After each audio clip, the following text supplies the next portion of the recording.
কাছে দোয়া করেছেন। পরিষ্কার সুস্পষ্ট ভাষায় আমাদের মুসলমান হিসাবে ঘোষণা করতে চাই, যদি আমাদের এই বাংলার জমিনে আল্লাহর নবীর ইজ্জত নিয়ে কেউ সিনিমিনি খেলে, তাহলে মুসলমানের জীবন থাকতে কোনোদিন তাকে জীবন নিয়ে চলতে দেওয়া হবে না। ঠিক না বেঠি?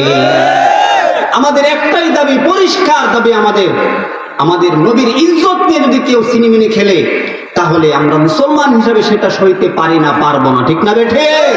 আমাদের পরিষ্কার দাবি হলো, যারা আমাদের নবীর ইজ্জত নিয়ে সিনেমিনি খেলে, তাদেরকে এই দেশে সরকারিভাবে, রাষ্ট্রীয়ভাবে অমুসলিম কাফের ঘোষণা করতে হবে। ঠিক কিনা বেঠে?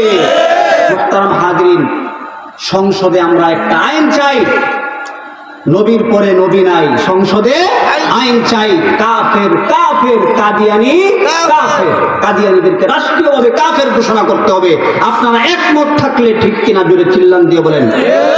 মুহতারাম হাজরিন, এজন্যই আমরা বলতে চাই, আগামী বাংলাদেশে যারাই ক্ষমতায় যাবে, আমরা তাদেরকেই ক্ষমতায় নিতে চাই যারা ক্ষমতায় গিয়ে ইসলামের পক্ষে এবং এই দেশের সার্বভৌমত্ব রক্ষায় এবং এই দেশের জনগণের কল্যাণের জন্য যারা কাজ করবে, তাদের সাথে থেকে তাদেরকে ভোট দিয়ে আমরা এই দেশের ক্ষমতায় বসাতে চাই। ঠিক কিনা ভাইয়েরা আমার? ইনশাআল্লাহ যারা আমাদেরকে আশ্বস্ত করবে, আমরা ক্ষমতায় গিয়ে কোরআন অনুযায়ী আমাদের দেশ চালাবো, রাষ্ট্রীয় আমাদের যে সমস্ত বিষয় আছে আমাদের দেশের জনগণের এবং যত অধিকার আছে, ন্যায্য অধিকার তারা আদায় করবে। বিশেষ করে নবীদের ইজ্জত নিয়ে যারা সিনেমিনে খেলে, আল্লাহকে যারা কটূক্তি করে, আবুল সরকারের মতো নাস্তিক মুরতাদদেরকে দাঁত ভাঙা জবাব দিতে হবে। ঠিক না বেঠে? মুহতারাম হাজরিন, অত্যন্ত কষ্টের বিষয়, দুঃখের বিষয় হলো, আমাদের দেশে এমন কিছু নাস্তিক আছে যারা এখন আল্লাহকে নিয়ে কটূক্তি করতেছে। আপনারা কি দেখেছেন? আবুল সরকার বাউল, বাউল না ফাউল? কত বড় সাহস হলে সেই কথা বলতে পারে? আল্লাহর দেওয়া হায়াত দিয়ে, আল্লাহর দেওয়া রূপ দিয়ে, সেই জবান দিয়ে কথা বলতেছে, অথচ আল্লাহর নামে কটূক্তি করে। নাউজুবিল্লাহি মিন যালিক। কেমন কথা বলে, যে কথাগুলো আমরা একজন মুসলমান হিসাবে তার মুখ দিয়ে বের হইতে পারে না। ঠিক না বেটি?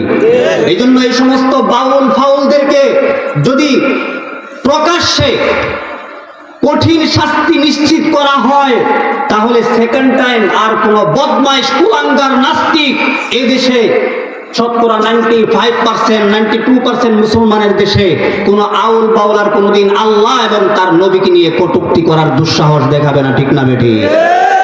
মুহতারাম হাজরিন, যে কথা বলতেছিলাম, রাসূল করিম সাল্লাল্লাহু আলাইহি ওয়াসাল্লাম কত সুন্দর দোয়া করেছেন, আল্লাহ আমাদের বাড়িয়ে দিন, আমাদেরকে কম দিয়েন না। ওয়া আকরিমনা, আমাদেরকে সম্মান দিন। ওয়ালা তুহিননা, আমাদেরকে বেইজ্জতি করেন না।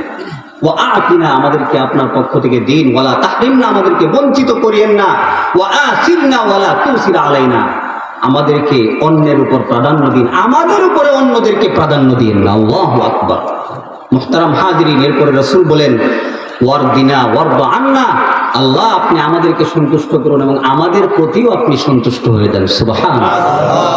মুহতারাম হাজরিন, এই কথা বলার পরে রাসূল করিম সাল্লাল্লাহু আলাইহি ওয়াসাল্লাম বলেন, উনজিলা আলাইয়া আশরু আয়াতিন, আমার উপর এই মাত্র পবিত্র কুরআনুল কারীম সূরাতুল মুমিনুনের প্রথম 10টি আয়াত অবতীর্ণ হয়েছে।